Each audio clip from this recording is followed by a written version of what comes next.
Assalamualaikum warahmatullahi wabarakatuh. Alhamdulillah, senantiasa kita memanjatkan puji syukur kita kepada Allah Subhanahu wa Ta'ala yang atas seizinnya kita masih diberi kesempatan untuk beraktivitas dalam segala hal, terutama untuk menambah nilai iman dan takwa kita kepada Allah Subhanahu wa Ta'ala. Anak-anakku semua, pada kesempatan ini kita ke bab yang baru, yakni induksi elektromagnetik.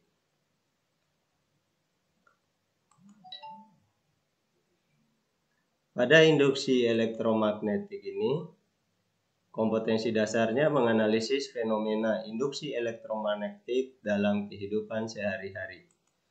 Yang kedua, melakukan percobaan tentang induksi elektromagnetik. Berikut presentasi hasilnya dalam kehidupan sehari-hari. Adapun indikator pencapaian kompetensinya, yakni memahami konsep Faraday tentang gaya gerak listrik induksi elektromagnetik. Yang kedua, menerapkan hukum Faraday untuk menganalisis gaya gerak listrik atau GGL induksi pada beberapa gejala elektromagnetik.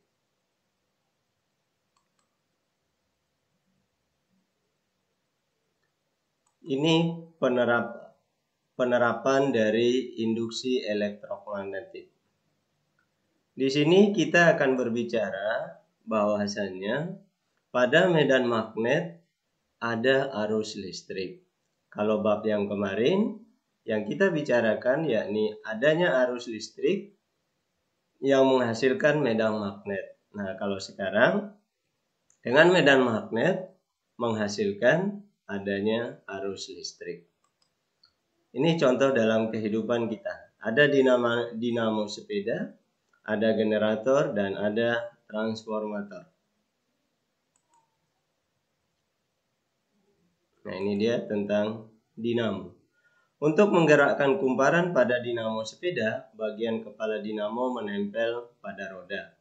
Dengan demikian, ketika roda berputar, bagian kepala dinamo pun ikut berputar. Bagian kepala ini berhubungan dengan poros kumparan dinamo.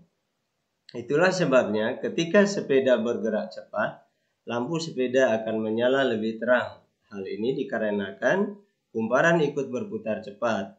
Putaran yang cepat menyebabkan flux magnetik yang menembus kumparan berubah dengan cepat pula. Nah, adapun transformator adalah alat yang digunakan untuk menaikkan atau menurunkan tegangan listrik arus bolak-balik. Sedangkan generator adalah alat yang dapat merubah energi gerak menjadi energi listrik.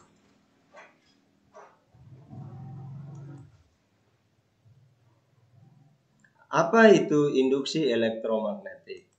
Induksi elektromagnetik adalah gejala timbulnya gaya gerak listrik di dalam suatu kumparan atau konduktor bila terdapat perubahan flux magnetik pada konduktor tersebut atau bila konduktor bergerak relatif melintasi medan magnet.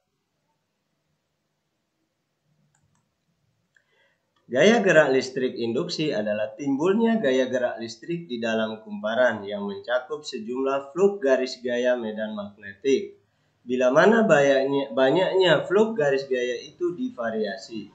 Dengan kata lain, akan timbul gaya gerak listrik di dalam kumparan apabila kumparan itu berada di dalam medan magnet yang kuat medannya berubah-ubah terhadap waktu.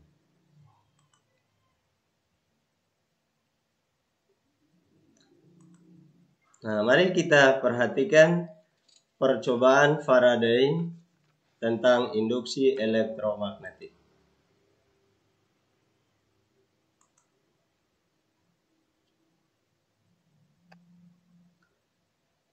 Nah, di sini arus listrik dapat dihasilkan dengan menggerakkan magnet batang yang keluar masuk kumparan atau lilitan.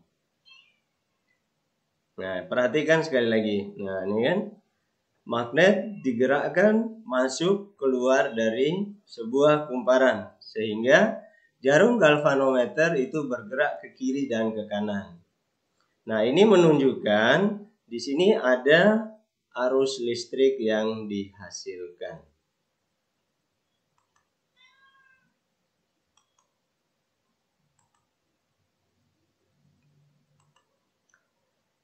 Gaya gerak listrik induksi yang timbul pada ujung-ujung suatu penghantar atau kumparan sebanding dengan laju perubahan flux magnetik yang dilingkupi oleh loop penghantar atau kumparan tersebut. Inilah kesimpulan yang diungkapkan oleh Faraday. Nah, dari pengertiannya ini, epsilon sama dengan min N kali delta psi B perubahan flux magnetik dibagi dengan delta T perubahan waktu. Ini adalah keterangannya. Epsilon adalah gaya gerak listrik induksi, volt, N banyaknya lilitan kumparan. Ini adalah perubahan flux magnetik, delta psi B, delta T adalah selang waktu. Tanda negatif pada persamaan di atas menunjukkan arah gerak, arah dari GGL induksi. Nah, insya Allah tanda min ini akan kita kupas pada pertemuan berikutnya, yakni pada hukum Lenz.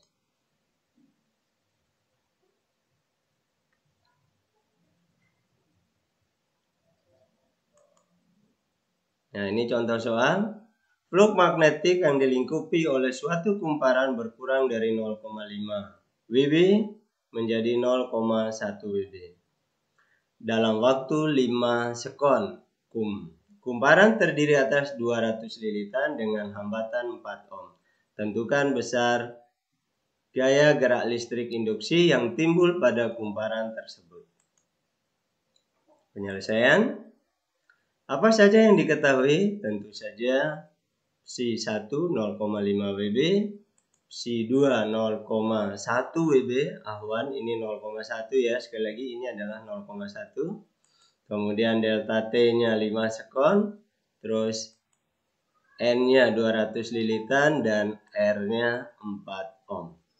Yang ditanyakan adalah epsilon. Nah, persamaan yang bisa kita pakai kayak tadi ya, min N sama dengan delta psi B dibagi delta T.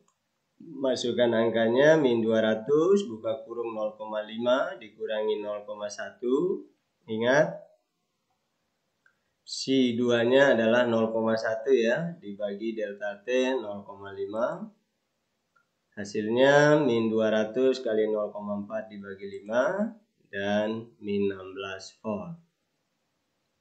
Insya Allah ini sangat gampang dan mudah. Nah, selanjutnya tugas untuk pertemuan kali ini. Sebuah solenoida memiliki 1000 lilitan berada dalam medan magnet sehingga solenoida dipengaruhi flux magnetik sebesar 4 kali 10 pangkat min 3 Wb. Jika flux magnetiknya berubah menjadi 3 kali 10 pangkat min 3 Wb dalam 2 sekon, maka tentukan besar GGL induksi yang timbul pada ujung-ujung solenoida tersebut. Nah, demikianlah pembelajaran kita pada hari ini. Subhanakallahumma bihamdika asyhadu an la ilaha illa anta astaghfiruka wa atubu ilaik.